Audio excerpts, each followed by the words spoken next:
Hello everybody, Sparkster1701 here, and today we're going to take a look at a rather lesser known Transformer within the line. We're taking a look at the 1985 psychological warfare agent, Venom. Venom was released in 1985. He would also be available in 1986. He would be discontinued in 1987, and we would not get a replacement for him. However, interestingly enough, he did share his function with one of his teammates. He shares the same function as Bombshell. Of course, both of these guys are Insecticons. Bombshell was one of the regular Insecticons. Venom here is a deluxe Insecticon. Venom, alongside Barrage, Chop Shop, and Ransack, were toys produced by rival toy maker Bandai. Hasbro bought the rights to distribute these guys as Transformers, but as that would conflict with Takara, the primary maker of the Transformers, a special deal was arranged that the toys produced by Bandai would not get promoted in any way, save for whatever they had under special permission, which was predominantly Omega Supreme and Jetfire, although Jetfire would be drawn differently in the cartoon and called Skyfire instead, so that they could still collect money on the big toys, and Venom and his cohorts of the deluxe Insecticons were more or less relegated to sit on the toy shelves and be pictured on the checklists. Of course, Venom was also a popular name tossed around in the 1980s, as the competing toy line Mask, made by Kenner, the enemy organization, was called Venom. Interestingly enough, Venom is now part of Hasbro's universe, as Hasbro has bought up Kenner and is looking to tie the Mask line into the G.I. Joe toy line. Even though for a while the G.I. Joe line had Venom characters as well for a different organization. And of course, there is the Marvel Comics superhero that's getting a movie next month. Hopefully it will turn out pretty good. So how in the heck everybody got to use Venom is beyond me. But let's take a look at the Transformer Venom and take a look at his articulation. He does have a fair amount of articulation for a toy of his size. The head can be rotated, so he can kind of look like he's nodding his head, if nothing else. Does have articulation at the shoulder. If we get the wing out of the way, he does have full shoulder rotation. You just got to keep the wings out of the way.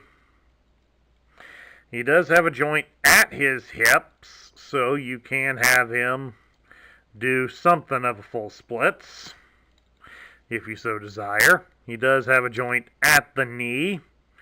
And you see, you even get knee pads for him on this. This is pretty wicked. And he has a joint at the ankle, so all in all, he's very, very well articulated for a Transformer toy.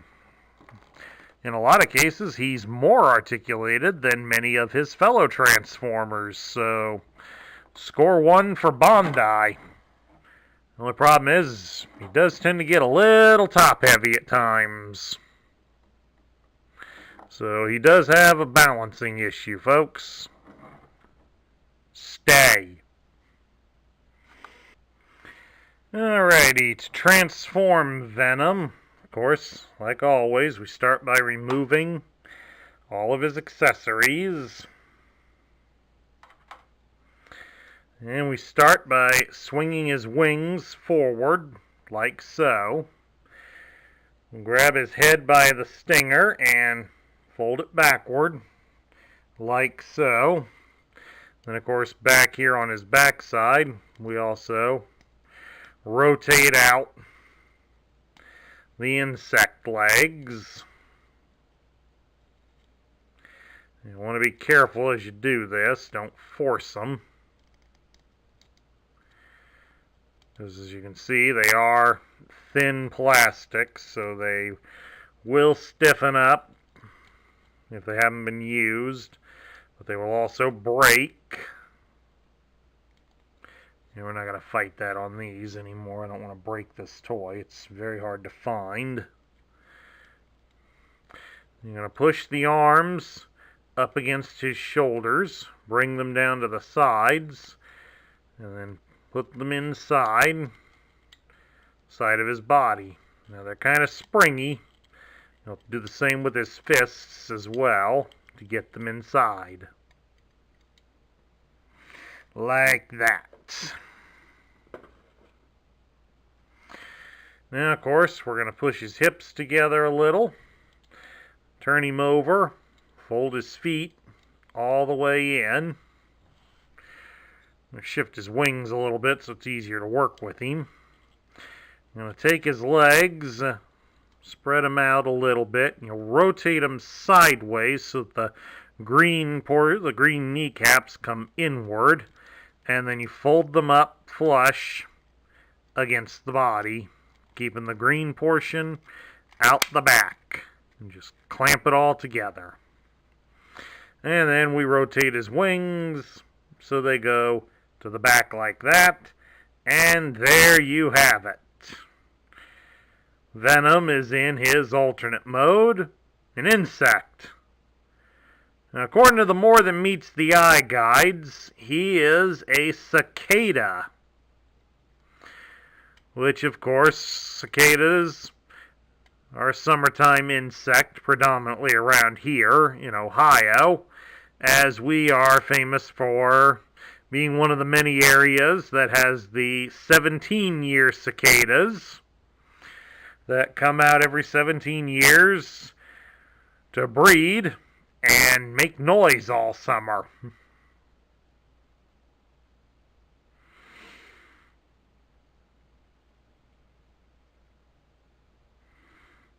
So, it's a rather interesting looking specimen for one. The colors are horrendous. But all in all, it's not bad. It's a pretty impressive little toy. Now, of course, since he's a flying insect, so you got to be able to make him fly, and he does swoosh pretty darn good. Not believable, but he does swoosh pretty good.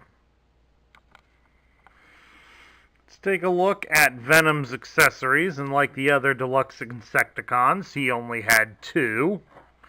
We'll start with his gun, which the instructions describe as an electric blaster rifle. It's green, and that's really about the only highlight of it is green.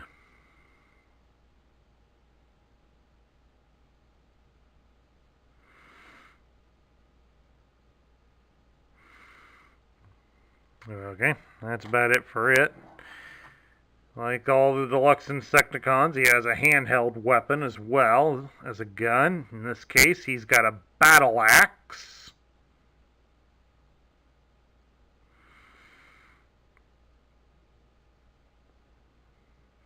Which kind of looks funny for an axe, because I would have expected it to have been a little bit bigger and longer in the handle, but okay, if they say it's an axe, it's an axe.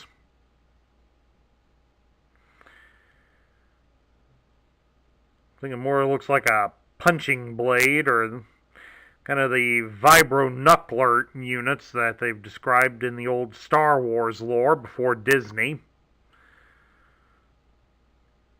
That's what I think of it more, but similar idea. Nice deadly surprise for close combat work. Moving right along now, we shall take a look at Venom's instructions. It looks a little more like an intimidating presence there on that picture. I'll give him that. Anyway, there's what he comes with. Nice little sticker sheet too. My example here, like many of mine, doesn't have stickers. So I'm going to have to keep an eye out for a cheap set of stickers on eBay or something. At any rate, here's how to transform Venom. Not really all that difficult. Or I should say, he looks more difficult than he actually is.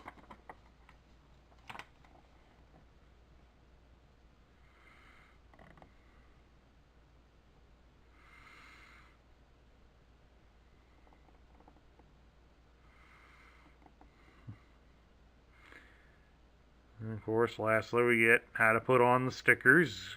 One page there, and on the page here, some more. And then we get to the page of they started in 85, how to find the rub sign, save your robot points, and of course, read your tech specs. But of course, we're going to do you one better this time, folks. We have the box. Now, I'm borrowing this from my brother, so not only is that his Venom, this is also his box.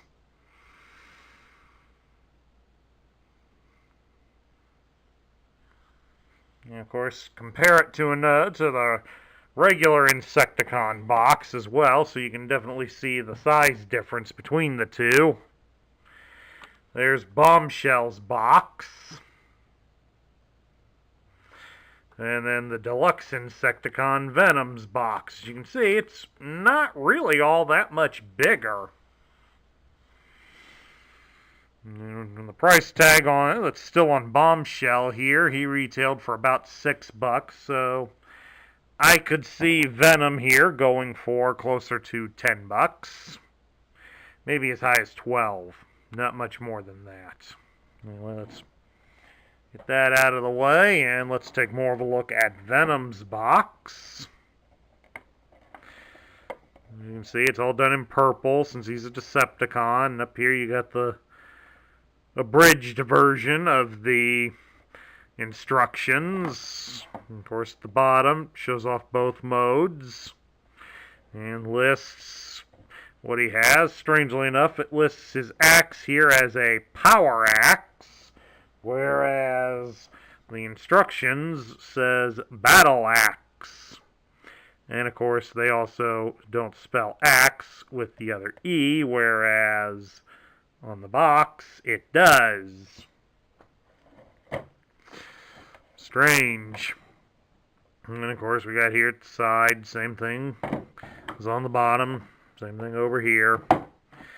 On the back side of the box, we have the 1985 mural that predominantly showed off the Insecticons and the Dinobots, the big thing they were pushing that year.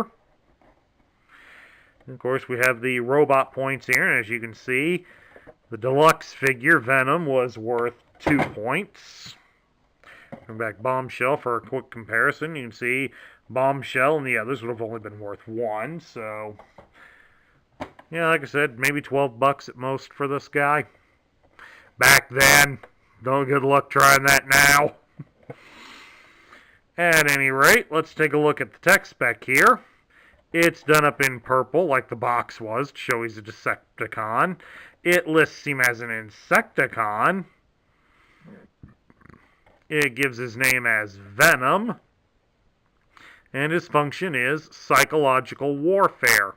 And of course, psychological warfare is where the enemy tries to convince you mentally that something is happening in order to force you to either redeploy your troops or to cause a panic and disrupt morale. It's a very, very effective military tactic and is one that is used quite frequently, even in the modern military, especially for its effects on disrupting and destroying enemy morale. At any rate, it also lists his motto as, "Friends are more dangerous than enemies." Will use his poisonous talents even on fellow Decepticons because he trusts no one and suspects everyone is trying to usurp his role as leader. His stinger can discharge fluids harmful to mechanical and organic life, corrosive acids, destructive catalysts, paralyzing toxins, and others. Stinger can penetrate 1/4 inch steel, but sometimes gets stuck and breaks off. Flies at 15 miles per hour for 300 miles. Carries electroblaster gun in robot form. Notice on here it doesn't mention the axe. At any rate, we'll move it over here and get the decoder on the grid, and let's take a look at his vitals. It gives his strength as 3, his intelligence is 9, his speed is 3 as well. His endurance is 6, his rank is 8, his courage is 9, and his firepower and skill are 8. So while he may be slow and weak, he is pretty smart and a very dangerous character. Now, of course, it also brings up the notion that Venom is the leader of the Insecticons. But of course, many of us that grew up with the cartoon knew that Shrapnel was the leader of the Insecticons. The More Than Meets the Eye guidebooks do claim that both of them technically are leader of the Insecticons, although Venom is the grand leader, whereas Shrapnel is basically the leader of Kickback and Bombshell. But Venom, being his distrustful self, is also very, very leery of Shrapnel, as he believes he's trying to usurp total control over all the Insecticons. Now we get down to my thoughts. What do I think of him? I like Venom, surprisingly enough. I mean, I never had this toy growing up as a kid, and this has been really one of my first few chances to handle the toy, and I really like it. I mean, the choice of a cicada, that's debatable for his alternate mode, but there have been worse. While a cicada isn't always exactly creepy, his colors kind of help make it even more so. We've kind of gotten used to seeing the real deal here, so seeing this one isn't that bad until you look at those colors. The articulation, it's a lot better than what we got from predominantly a lot of Takara's released Transformers. So he definitely deserves a spot higher up for that at least. His accessories, they're not bad. I mean, he's got a gun. A gun's a gun in most of the Transformer universe. And while I disagree with his other weapon being called an axe, it's a nice melee weapon, and definitely one that he can definitely, at that small size, get in somebody's face or chest pretty easily. The biggest downside to Venom comes from his character, as Venom does not trust anybody at all, so that really makes listing his abilities as leader pretty slim, because a leader has to be able to trust the people under him. If you can't trust them, even to some degree, they will pick up that you don't trust them, and that will eventually lead to mutiny. Or, even more directly, direct insubordination. So Venom's lack of being able to at least even get along and trust the other Insecticons or even any of the other Decepticons as a whole means that he's more of a liability to the Decepticons in the grander scheme. In the short term, they probably are able to put up with him because of his abilities with psychological warfare. As obviously he knows how to put up a front to keep the other Decepticons away from him, so he probably uses something similar to help demoralize the Autobots that they fight against. But, however, it has the twofold bonus of the fact that it also makes Venom unapproachable to his teammates and colleagues, and thus that means they don't trust him as well with anything that they might need him to be entrusted with. So you can imagine, in the long term, Venom is a pain in the butt for the Decepticon High Command. But overall, I'm still going to edge him into the top tier, because I do find the toy to be pretty excellent, but again, the biggest thing that holds him back is his attitude towards the other Decepticons. Not being able to at least be a partial team player does hurt him significantly, but if he doesn't have to work with anybody else, Venom would probably be a superb warrior and definitely a dangerous threat on the battlefield. And that concludes my review of the 1985 Insecticons Psychological Warfare Agent Venom.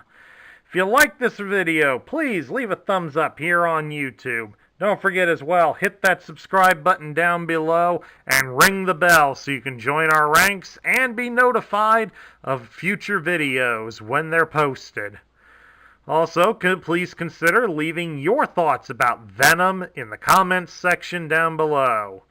This is Sparkster1701 reminding you that next week we start October, and that means it's Pretender Month. So please look forward to it, and I'll catch you all later.